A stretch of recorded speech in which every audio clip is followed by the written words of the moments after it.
Hey, good afternoon, everyone. I'm here, and today I'm going to be cooking up a lasagna.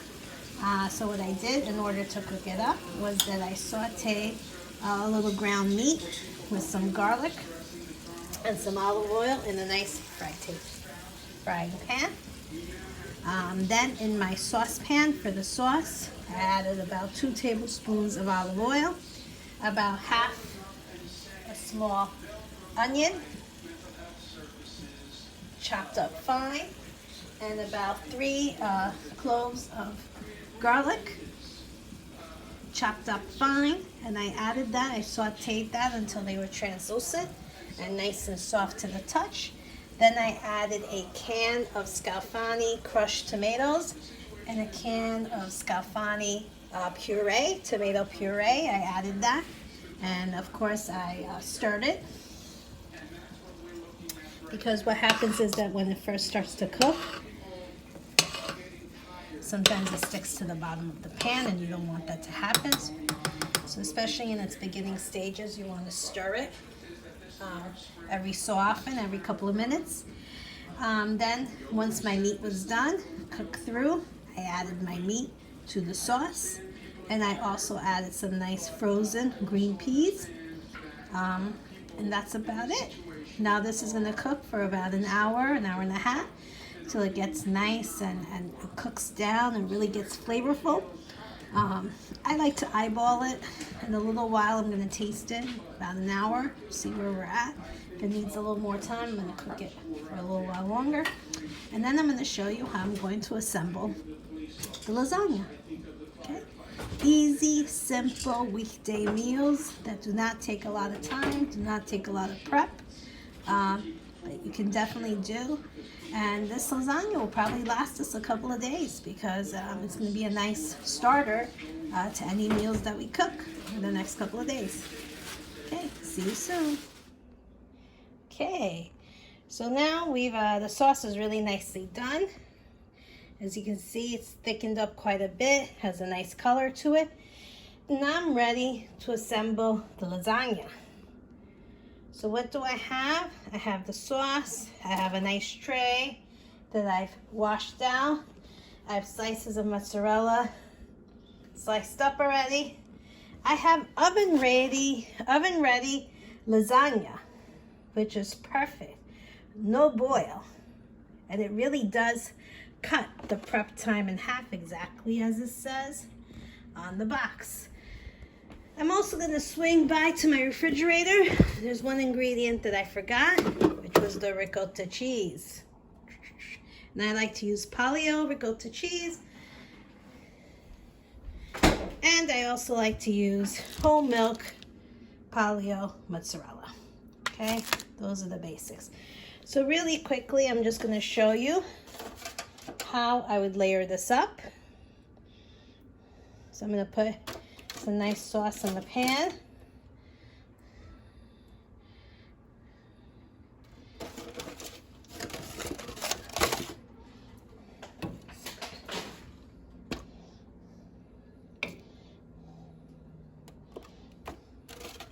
This is going to make it nice and moist on the bottom. So you can see I wasn't really skimpy with the sauce. I don't need to be. Gonna start to create some of the, take a little bit of this meat out, so I'll put it on top.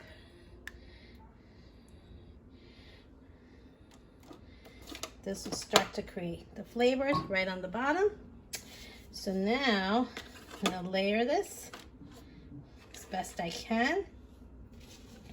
Got my first layer in, put my second layer in, and I'm gonna put my third layer in. Perfect fit.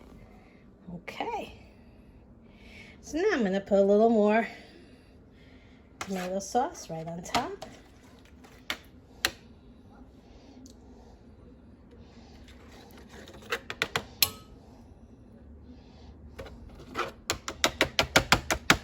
You can see,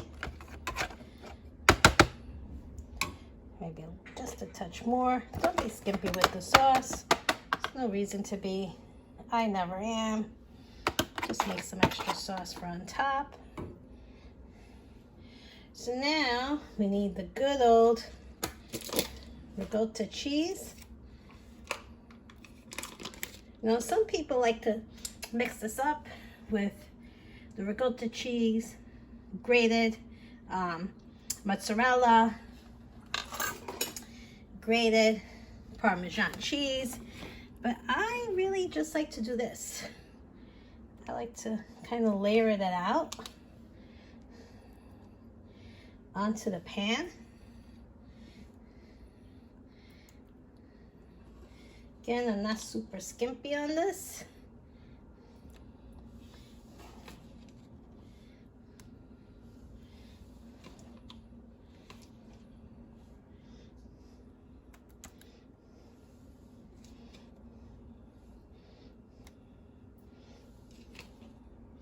Kind of let all the flavors mix in together as they're cooking. There we go. So now you're wondering what am I going to do next? I'll put some mozzarella right on top.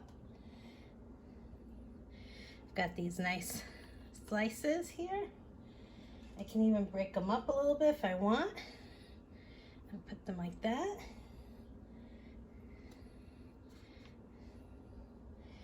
So everyone has their way of doing this. This is mine. Some people like a little egg in their cheese mix.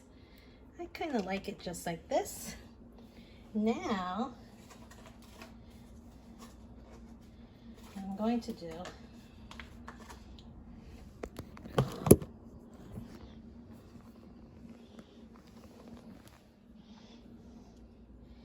now what I'm going to do is just add a little Romano cheese. Again, some people like Parmesan cheese for this part. I tend to like the Romano cheese. So now I'm going to layer it again. Put another layer here.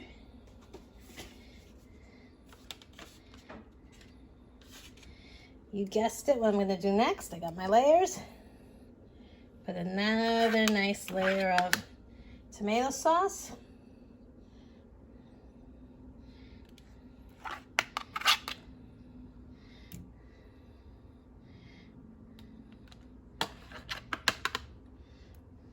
Make sure some of that meat gets in here.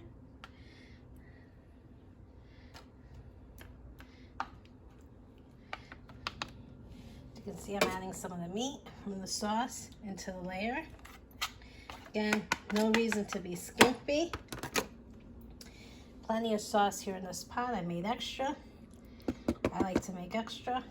Keep it in the oven. Keep it in the fridge. And you've got a little bit extra ready to go. Okay, this time I'm going to do a little something different here. I've added, as you can see, a little bit extra ham. I'm going to go in with this grated cheese. A little bit. I'm going to start adding my ricotta.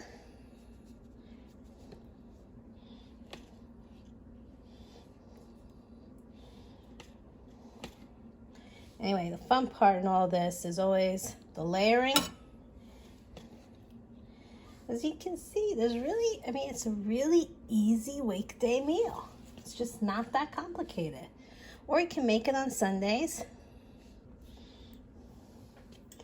Kind of have it ready to go for the beginning of the week.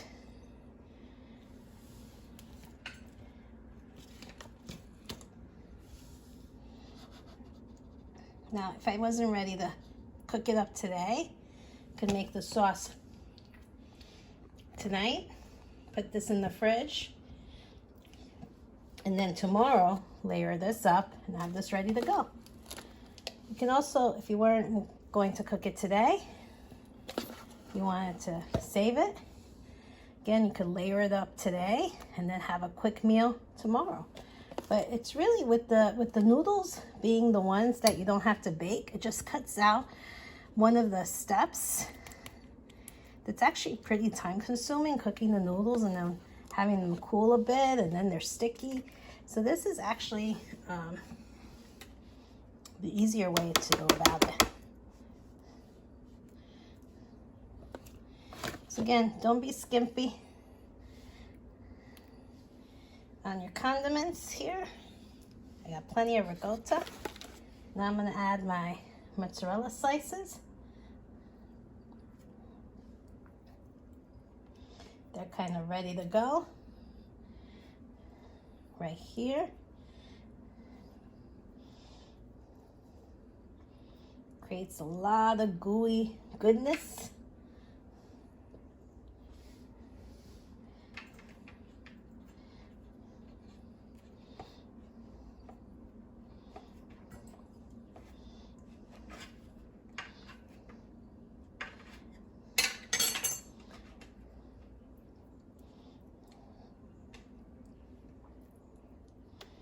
See, it's actually really, really nice. And do another layer, and then I'll come back to show you the finished product. So you can see, I'm gonna add another layer.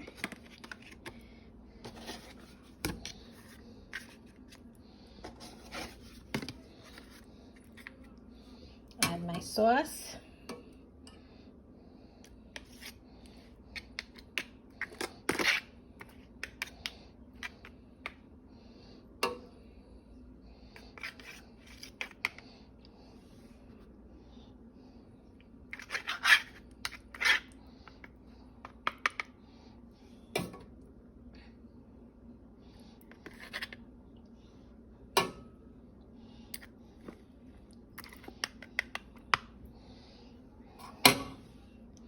Beautiful.